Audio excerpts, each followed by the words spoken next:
Baik, Assalamualaikum warahmatullahi wabarakatuh. Saya Husna Juardi dengan NIM 22134109 akan mereview sebuah materi, yaitu kelompok saya sendiri, kelompok 4.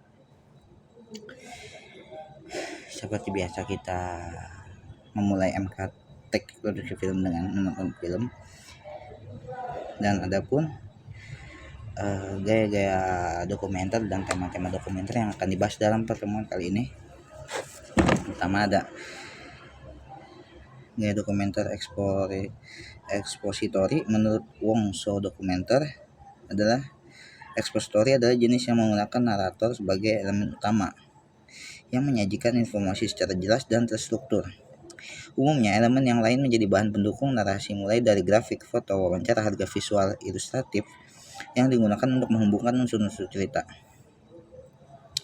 Film dokumenter ekspositori merupakan film yang dikemas dengan menampilkan visual dan narasi untuk memperjelas suatu cerita pada film. Dengan gaya ekspositori, maka film dokumenter ini mengutamakan penyampaian informasi baik. Jadi utamanya itu untuk menyampaikan informasi yang baik melalui narasi, interview maupun gambar. Yang kedua ada dalam gaya dokumenter ini ada observasional. Gaya observasional sendiri muncul akibat adanya rasa ketidakpuasan para pembuat film dokumenter terhadap gaya ekspositori. Film dokumenter dengan tipe observasional berisi penggayaan film menggunakan konsep yang bertolak belakang dengan tipe ekspositori. Tipe observasional sebenarnya tidak mendukung narasi yang sifatnya di luar sebuah peristiwa nyata yang lebih akurat. Begitupun dalam proses editing, tipe observasional ini tidak banyak melakukan pemotongan gambar. Film dokumenter observasional merupakan film yang filmmakernya menolak untuk mengintervensi objek dan peristiwa. Mereka berusaha untuk netral dan tidak menghakimi suatu objek atau peristiwanya gitu, teman-teman. Jadi tidak memandang sebelah mata lah di observasional ini. Yang ketiga ada reflektif, yaitu reflektif yaitu untuk membuka kebenaran lebih lebar kepada penontonnya. Tipe ini memfokuskan pada bagaimana film itu dibuat. Artinya penonton dibuat menjadi sadar akan adanya unsur film dalam proses pembuatan film tersebut. Justru hal inilah yang akan menjadi titik perhatiannya. Lalu ada direct cinema. Pendekatan ini utamanya merekam kejadian secara spontan dan natural. Itu sebabnya aliran ini menekankan kegiatan syuting yang informal.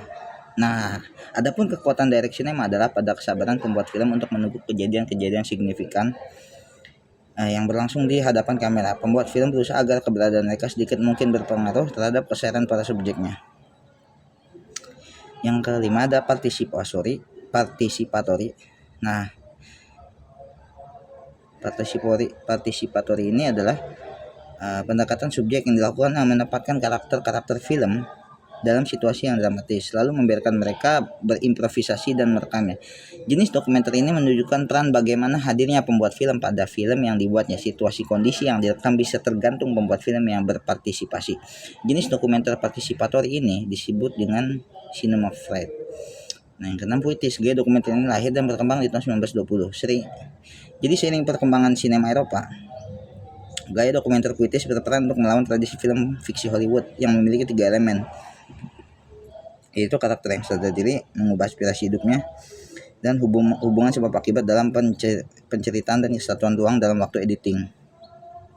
Nah, di sini juga ada tema-tema, teman-teman. Apa sih tema-tema dokumenter itu aja? Yang pertama itu ada sosial. Nah, di sosial ini adalah sangat beragam dan sering berfokus pada isu-isu yang relevan dengan masyarakat. Jadi yang lebih realistis lah di hadapan masyarakat.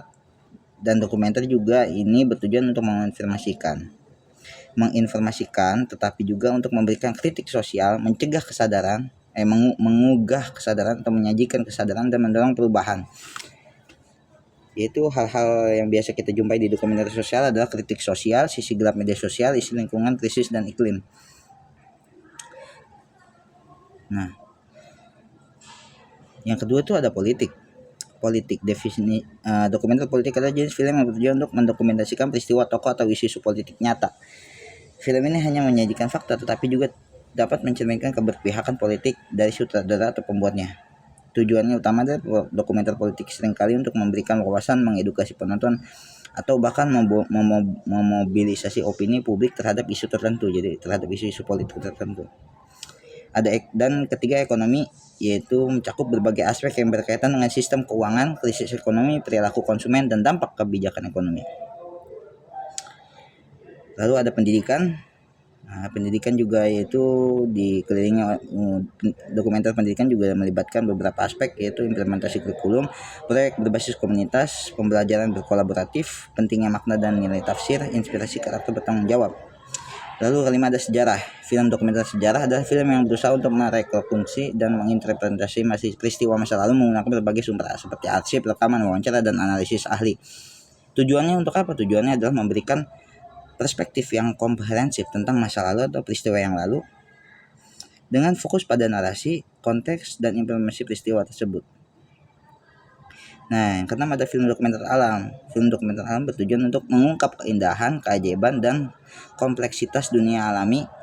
Gitu tuh. Film-film ini biasanya berfokus pada film alam ini biasanya berfokus pada satu spesies, ekosistem, atau fenomena alam tertentu gitu tuh.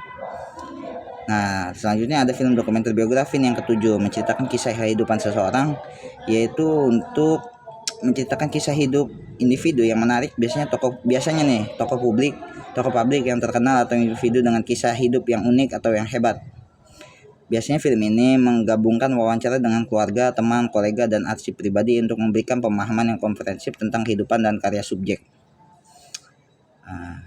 Kesimpulannya adalah jadi film dokumenter ini ada banyak dan perlu kita pahami gitu dari setiap macam-macam gaya dan tema dokumenter agar terciptanya pengklasifikasian makna terhadap film-film dokumenter yang kita buat atau yang kita tonton gitu teman-teman. Mungkin sekian dari saya, Husna Juwadi dengan NIM 2213404019. Terima kasih. Assalamualaikum warahmatullahi wabarakatuh.